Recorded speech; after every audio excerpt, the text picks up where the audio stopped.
Qu'est-ce que l'hypnose? Comment ça marche?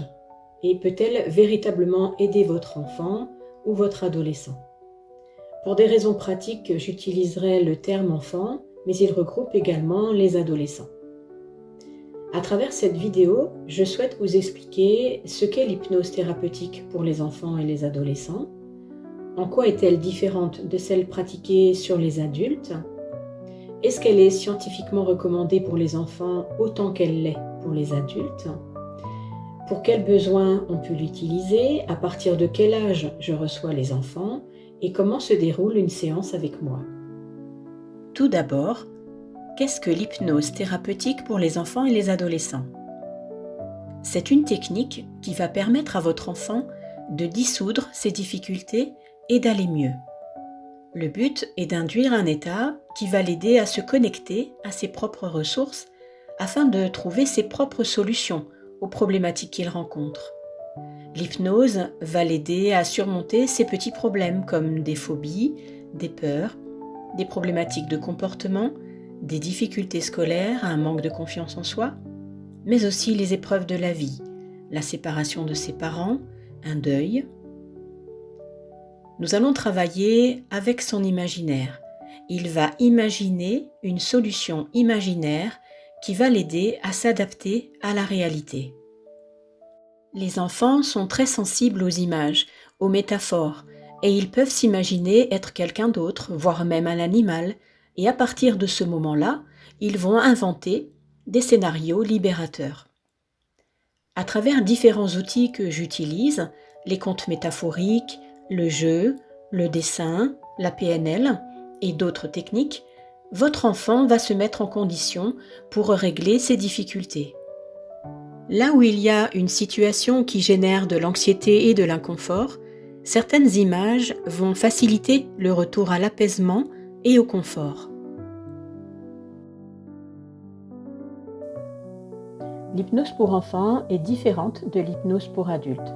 C'est un autre travail et une autre façon de procéder. Chez l'adulte, on induit un état de transe, c'est-à-dire un état modifié de conscience, où le fonctionnement du corps semble ralenti, alors que chez l'enfant, il garde les yeux ouverts et participe tout au long de la séance.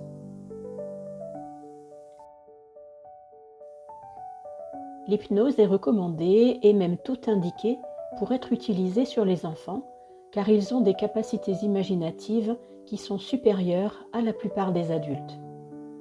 C'est en effet plus facile et plus accessible chez l'enfant dans la mesure où l'imagination est un talent naturel chez lui, alors que l'adulte le perd en grandissant.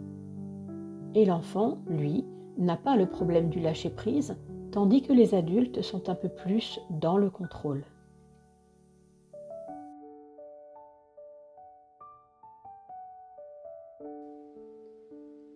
On peut utiliser l'hypnose et elle fonctionne d'ailleurs très bien pour traiter différentes problématiques, comme par exemple des problèmes de comportement, que ce soit à la maison ou à l'école, des phobies, des peurs, de l'anxiété, du stress, des difficultés scolaires, des blocages aussi, des troubles du sommeil, des cauchemars à répétition, des terreurs nocturnes, de l'énurésie, de l'encoprésie, un manque de confiance en soi ou d'estime de soi.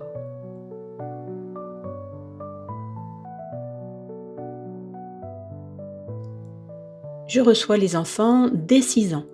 Il est nécessaire qu'ils soient d'accord pour venir me voir. En effet, il faut que l'enfant soit partant et partie prenante de cette thérapie.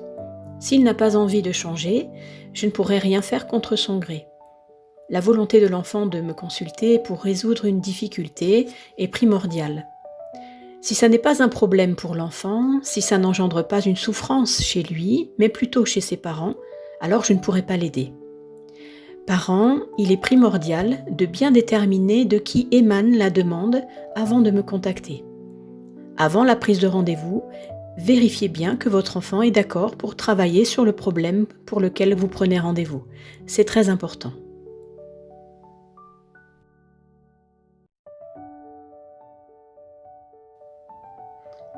Après le rendez-vous d'entretien avec les parents, lors duquel nous avons échangé sur là ou les problématiques qu'ils rencontrent, eh bien, je resitue le contexte avec l'enfant, c'est-à-dire la raison pour laquelle il vient me voir.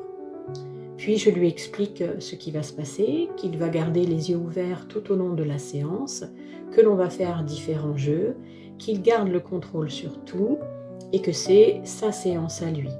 Je vais évidemment l'aider à trouver des solutions pour régler ses problèmes.